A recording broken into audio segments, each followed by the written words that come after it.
কেটে যাওয়া 1 কেজি দুধ ফেলে না দিয়ে তৈরি করে দিলাম মজাদার মিষ্টি। এই মিষ্টিটা খেতে কিন্তু অসাধারণ লেগেছিল, একেবারে দোকানের মতো। তো আমি প্রথমে 1 কেজি কেটে যাওয়া দুধ নিয়েছি। আপনি এখানে ভালো দুধটাও নিতে পারেন, প্রসেসটা একই রকম। তো দুধটাকে আরও খুব ভালোভাবে জমিয়ে নেওয়ার জন্য আমি 1 টেবিল চামচ লেবুর রস দিয়ে দিলাম। এবার সম্পূর্ণ পানি থেকে ছানাটা আলাদা হয়ে গেলে একটা ছাঁকনির সাহায্যে ছেঁকে নিব। তো আমি ছাঁকনির উপরে একটা পাতলা কাপড় দিয়েছি, যাতে আমি হাতে চিপে চিপে ছেঁকে নিতে পারি। ছানা থেকে সম্পূর্ণ পানিটা ফেলে দিয়ে আমি এই ছানাটা আলাদা করে নিচ্ছি। ছানাটা এবার হাত দিয়ে খুব ভালোভাবে মথে নেওয়ার পালা। আপনি হাতের গোড়ালি দিয়ে খুব ভালোভাবে চেপে চেপে মথে নিতে পারেন।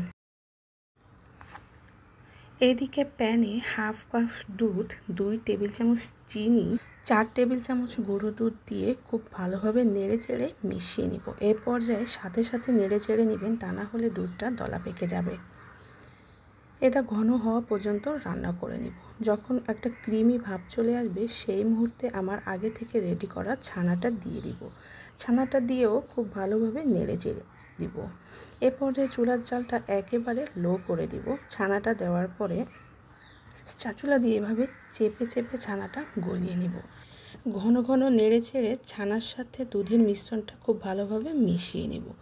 যখন কিছুটা ঘন হয়ে আসবে, সেই মুহূর্তে দিয়ে দিব 3 টেবিল চামচ কনডেন্স মিল্ক।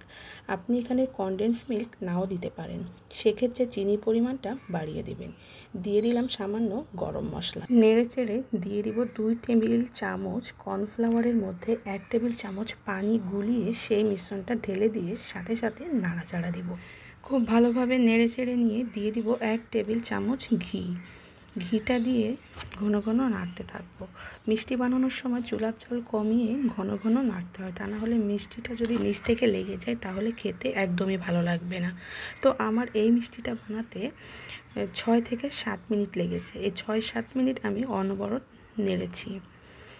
এবার ডোটা ঠান্ডা করে নিয়ে শেপ অনুযায়ী আপনি যে কোনো টাইপের মিষ্টি বানিয়ে নিতে পারেন। আমি গোল গোল করে মিষ্টিগুলো বানিয়ে নিয়েছি। সব মিষ্টিগুলো বানিয়ে নিয়ে গুঁড়ো দুধের মধ্যে আমি গড়িয়ে নিয়েছি। এটা অপশনাল, আপনি চাইলে এভাবেও খেতে পারেন। তো দেখেছেন কেটে যাওয়া দুধ দিয়ে আমি কত সুন্দর করে মিষ্টি বানিয়ে নিলাম। আপনি ঠিক এভাবে 1 কেজি দুধ দিয়ে মিষ্টি বানিয়ে নিতে পারেন। এতে পরিবারের সবাই ভীষণ খুশি হবে।